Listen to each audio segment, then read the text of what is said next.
जावरिखांनाय mission qualification movement बिनि मोनसे awareness आरो लोगोसे जे बड'फा गोजोनथियारि सोलायनाय मावथांखि समाज फोसाबनाय समाज परिवर्तननि थाखाय समाजारि बेरेखा बा एन्टि ससियेल एलिमेन्ट्स गासै फेक्टरखौ जाहाथे गैया खालामनो हायो बेनि थांखिजों बे दुर्गा फुजानि समावबो जोंनि एबसुनि इउनिट आनसलिक डिस्ट्रिक्टनि आरो मिरुनि गासै मावथि बिबानगिरिफ्रा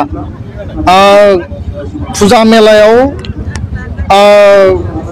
थांनांगौखौ दोनथ'नानैब्लाबो दिनै हारिनि स्वार्थआव समाजनि स्वार्थआव आरो ओनसोलनि स्वार्थआव बे हाबाफारिखौ लादों। आं बिथांमोनखौ धन्यबाद होदों। जोंनि गोबां सिनियर दैदेनगिरिफोर फैदों, गुबुन गुबुन आफादनि दैदेनगिरिफोर फैदों।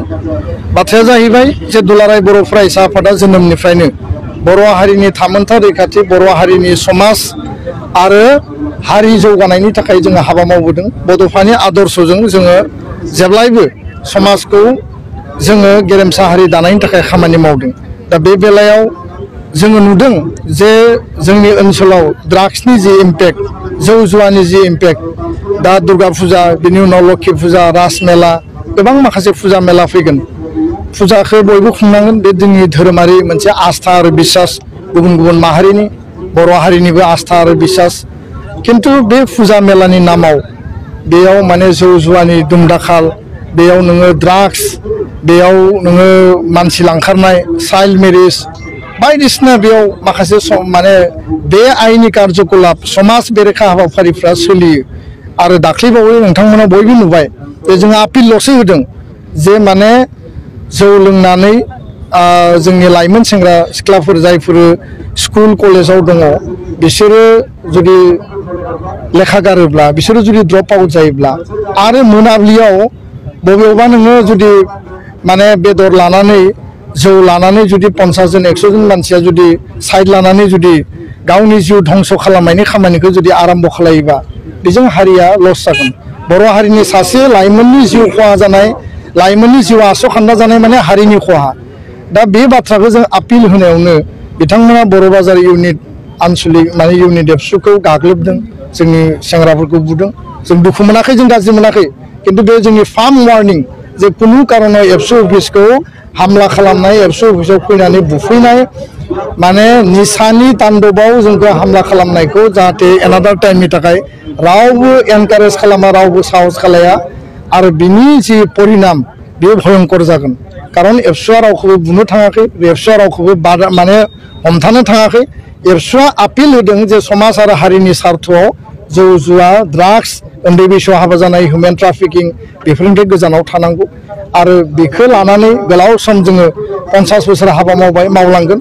जि बाधा बिघ्नि फैया मानो, जि चेलेन्जेस फैया मानो दुलाराय बर' फरायसा आफादा सौसिलांगोन। जाय दैदेनगिरि फैया मानो आनसलिक इउनिट डिस्ट्रिक्ट सेन्ट्रेलाव बिसोरो एबसुनि संबिजितनि आधाराव खामानि मावगोन आरो एबसुनि फिरफिलाखौ गोजौआव दैखांनानै खामानि मावगोन। बेयाव जुदि सोरबा सौग्रावोबा मोनसे आफादजों रावबो इन्डिभिजुवेला मालाबाबो देरहाया। आरो आफादा गावनि नीति आदर्शनि सायाव खामानि मावो। सोरबा इन्डिभिजुवेला गावनि नीति आदर्शखौ बावगारनानै हारि बेरेखा बा समाज बेरेखा खामानियाव बे लिप्त जायोबा जोंनि नीति आदर्शजों बे कनफ्लिक्ट जागोन। आरो बे कनफ्लिक्ट जायोब्ला हारिया बिथांमोननि थाखाय लस जानो हागौ। दा बेखायनो बेनि गेजेराव मोनसे सोंथि, जाय समाव दुलाराय बर' फरायसा आफादा समाज बेरेखा जायखिजाया बिथिंनि खामानिनि थाखाय सांग्रांथियारि हाबाफारि लाबोदों।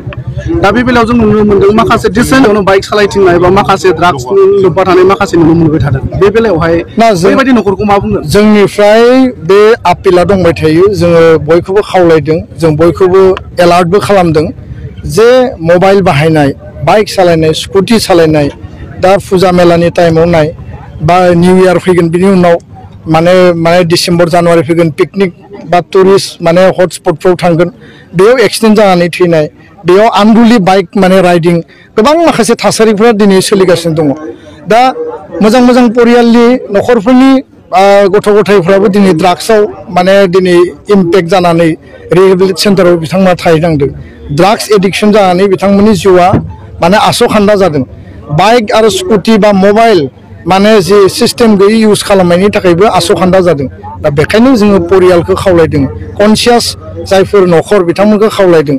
आरो जायफोर जोंनि सहज सरल आइ आफा दङ बिथांमोनखौ खावलायदों जे गावबा गावनि गथ' गथायनि सायाव जोङो एसे कन्ट्रोल गावबा गाव गथ' गथायनि सायाव एसे अनुशासन गथ' गथायनि सायाव मोनसे बेबस्था जोङो लानांगोन जाहाथे बिनि जिउखौ जोङो रैखा खालामनो हायो आरो सिदा लामायाव लाबोफिननो हायो दा बेखायनो नैबे बाइक रेलिखौ जों लादों बे एवारनेसनि गेजेरजों मेक्सिमाम लेभेलसिम जोङो रायजो राजाखौ बुजायनो हांख्रायनो खावलायनो नाजागोन आरो बेखौ लानानै गोबाङा माने रिएक्शनबो होगोन गोबाङा माने नेगेटिभबो बुंगोन नेगेटिभ बुंग्राबो गोबां दङ आरो जायफोरा नेगेटिभ बुङो जों बेखौ आशीर्बाद होननानै साननानै लायो कारन गोबाङा बुंगोन जे बाइक सालायना रेलि खालामनानै एवारनेस खालामनानै बेजों मा लाब जागोन बेसेबां सांग्रां जागोन आरो एबसुआ बेखौ खालामनायखायसो दिनै बर' हारिनि समाज बेबस्थाया नैबे लेभेलाव कन्ट्रोल जाफैदों आरो जिखिनि दङ जों बेखौ साक्सेसफुलि हागोन होननानै जोंहा बिश्वास दङ गोजोन्थों बर' बाजाराव जानाय जाथाय माखासे होननानै एसे खोनानो मोनदों बेनि सायाव नोंथांमोना मा मिजिं ना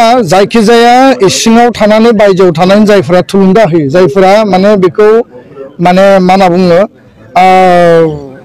थुलुंगा होनायनि गेजेरजों बेबायदि माने गाज्रि खामानिफोरखौ मावनायनि थाखाय जायफोरा इन्स्टिगेसन होयो बेबायदि सुबुङा जेब्लाबो बेबायदि खामानिनिफ्राय जानगाराव थानाया मोजां कारन एबसु अफिसा जातीय आफादनि मोनसे अफिस बे एबसु अफिसा सोरनिबा बिबानगिरिनिल' अफिस नङा बे बर' हारिनि मोनसे पबित्र जातीय अनुष्ठान आरो बेबायदि अफिसखौ गाग्लोबनाया माब्लाबा नोंनि गथ' गथायाबो बे अफिसाव फैनानै हाबा मावफैगोन बे अफिसनि गेजेरजोंनो हारि दानायनि खामानिया सोलिगासिनो दङ आरो कन्टिनिउसलि सोलिगोन दा बेखायनो बेफोरबायदिया माने गावनि माने सर्ट माखासे साइटेड सिन्था टेम्परारि मोनसे माने गावनि सान्थौजों जुदि एबसु अफिसखौ गाग्लोबनानै बियो जुदि टेस्ट लानो सानोबा बे बिथांनि जिउनि देरसिन भुल आरो बे भुलनि थाखाय